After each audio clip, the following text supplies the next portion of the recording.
তার কথা বললে এত আনন্দ হয়, কতটুকু বললে মানে বলতে পারে আমি জানি না, কিন্তু বললে যে আনন্দ হয় সেটা কিন্তু আমি অনুভব করি। তার কথা ভাবতে ভালো লাগে, তার কথা চিন্তা করতে ভালো লাগে, তার কথা বলতে ভালো লাগে। আর এই বলার মধ্যে যে এত আনন্দ, যারা বললেন তারা বুঝতে পারবেন, বা নিজেরা নিজের মধ্যে যখন ভাবেন ঠাকুরকে, দেখবেন সেই ভাবাটা কিছু সময়ের জন্য হলো আমাদের মনে ভীষণ আনন্দ দেয়। যখন আমরা খুব কষ্ট পাই, ব্যথায় থাকি, কষ্টে থাকি, তখন আমরা কি করি? ওই স্বার্থপরের মতো তাকে খুঁজি। তখন আমি বারবারই ভাবি, হে দয়াল, আমার কেন এরকম হচ্ছে, আমি কি করব, কি করব? যে করাটা আমি করে রেখেছি তারপর তো আমি পাচ্ছি এখন।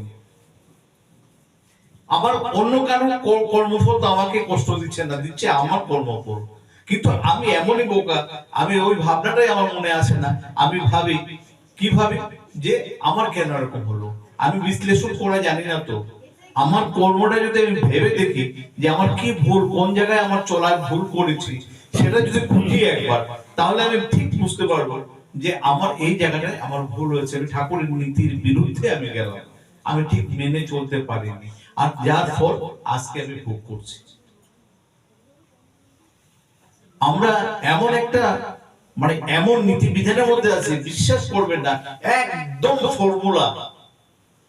ওই যে a plus b whole square formula, যেটা সেই ফর্মুলা বদলার ক্ষমতা কারণে ঠাকুরের নিজেরও নেই। যে বিধান তিনি দিলেন সবার জন্য, ইউনিভার্সাল বিধান। তিনি এমন বিধান দিলেন যে এটা মেনে চলতেই লাগবে, যদি না চলে যতটুকু মানবে ততটুকুই পাবে, এর বেশি আশা করা আমাদের ভুল। আজকে প্রতিটা সংসারে অশান্তি, প্রতিটা বাড়িতে গেলে পরে সংসারে, জানি না আমার যতটুকু জ্ঞান আছে, আমি বিশেষ করে যে দু চারজন লোকের সঙ্গে, যাদের সংসারের সঙ্গে আমার মোটামুটি একটু জানাশোনা আছে, যাদের বাড়িতে যাই মাঝে মধ্যে, একটা না একটা সমস্যা লেগেই আছে। আমার নিজেরও আছে, প্রতিটা পরিবারে আছে। কিন্তু মজার ব্যাপার কি জানেন, যখন ভাবি যে দয়াল, সমস্যাটা তুমি দিলে, আমার কর্মফলের বিনিময়ে সমস্যাটা তো তুমি দিয়েছো না, তুমি তো সমাধানও দিয়ে রেখেছো, আমি কেন খুঁজে পাচ্ছি না সমাধান, আমি কেন সমাধানটা করতে পারছি না? ওই যে বিশ্লেষণ, এতে কি হবে, তখন বোঝা যাবে আমার তো ওই কাজটা ঠিক হয়নি, এই কাজগুলো আমি এরকম করতেছিলাম, আমি করতে পারিনি, তো ওই না করার ফলটা আমি এখন ভোগ করছি। এই বিশ্লেষণ গুলো খুব দরকার জীবনে। শুধু ঠাকুর ঠাকুর করলে আর ইষ্টভীতি করলাম কোন একটা সময়, প্রার্থনার সময় হয়তো 10 মিনিট 15 মিনিট চলে গেল, তারপর প্রার্থনা করলাম, ভাবলাম আমি তো করি, আমি করি না এমন তো না, করি, কিন্তু কখন করি, আমি কি ঠিক মতো করতে পারলাম? আমি যে অতি প্রত্যুষে ইষ্টভীতি করে আমি করি, আমি 7টা 8টার আগে উঠি না, আমার স্বামী হয়তো শুয়ে আছেন, মনে মনে ভাবছি সারাদিন পরিশ্রম করে আছে, লোকটা ঘুমিয়ে পড়ছে, এখন কি করে ডাকবো? এত স্নেহ, এত মায়া, এত ভালোবাসা তার প্রতি, তাকে ঠাকুর থেকে সরিয়ে দিচ্ছি আমি।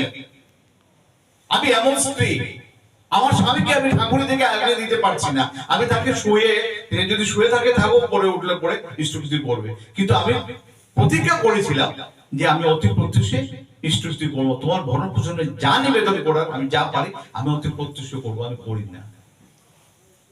আমার ছেলে মেয়ে ঘুমিয়ে পড়ছে, সকালবেলা ভোরবেলা উঠে ইষ্টভীতি করে না,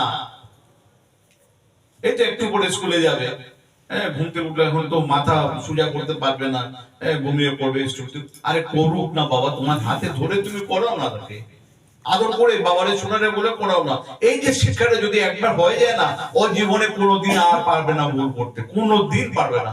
আপনারা দেখবেন মায়েদের, আপনাদের ক্ষমতা অসীম, আমি সবসময় বলি মায়েদের ক্ষমতা অসীম, আপনারা পারেন না এমন কিছু নেই, আপনারা পারেন, একবার করে দেখেন না, সংসারটাকে সুন্দর করেন না। আপনি থাকতে থাকতে আপনার ছেলে মেয়েদেরকে ঠাকুরের চরণে দিয়ে এমন ভাবে গড়ে তুলেন যে তার পরবর্তী যারা আছে অনেক দিন, অনেক বছর, অনেক সংযোজন আসবে, যখন দেখা যাবে যে এটা ওই আপনি করে দিয়েছিলেন বলে তারা তিলে তিলে তিলে তিলে বাড়তে বাড়তে মহিরু হয়ে গেছে। আমরা পারি, কিন্তু আমরা করি না। আমরা নামজান করি, বলেন তো কতজনে করতে পারে? আমার তো হয়ই না। আমি জানি যারা নাম করে, যেমন দেওঘর গেলে পরে দেখা যায় কিছু কিছু গুরু ভাই যারা কর্মী সদা নিত্য কর্ম করেন ঠাকুরের, তাদের চেহারার মধ্যে একটা অন্য আভা থাকে, দেখলে বুঝে একটা গ্লো, একটা আলো যেমন তাদের মুখের মধ্যে থাকে। তারা প্রচন্ড নাম করে, চলাফেরায় সর্বদা নাম করে। তো ওইগুলো তো আমরা করি না। আর ওই গোড়াগুলোকে আমাদের আচার্যদেব এখন কি বলছেন, বলছেন সবসময় ভাববেন ঠাকুর আমি তোমাকে ভালোবাসি। ও তাকে নাম ভোলার জন্য বলছেন যে যদি নাম করতে অসুবিধা হয়, নামটা করবেন, সঙ্গে বলবেন ঠাকুর আমি তোমাকে ভালোবাসি। বলবেন আমার এখন এই কাজটা করতে ইচ্ছে হচ্ছে, ঠাকুর, ঠাকুরকে জড়িয়ে রাখবেন। এটি কিভাবে আমাদেরকে তিনি উদ্বুদ্ধ করছেন বলা বাহুল্য, মানে ভাবা যায় না, ভাবলে অবাক লাগে যে তিনি কি করে রাখতে চাচ্ছেন আমাদেরকে দিয়ে। আমরা অন্যের দোষ দেখি, তার গুণ দেখতে পারি না। সরোজিনী মা, সরোজিনী মা আপনারা নাম শুনেছেন, ঠাকুরের নিত্য সেবিকা। তার কমপ্লেন ছিল তার কাছে, মানে তার বিরুদ্ধে সবাই ঠাকুরের কাছে কমপ্লেন করছে যে ঠাকুর ও সরোজিনী মা ল্যাট্রিনে গেলে পরে জল ঢালে না, নোংরা করে রেখে আসে, কাদা টাদা লাগিয়ে আসে, আমাদের কি আবার জল দিতে হয়, না হলে আমরা ব্যবহার করতে পারি না। বারবার বলছে, ঠাকুর শুনছেন। একবার বর্দা এসে বসেন, বর্দার সামনে কথাগুলো বলা হচ্ছে। ঠাকুর বর্দার মুখের দিকে তাকিয়ে আছেন। বর্দা বলছেন, বাবা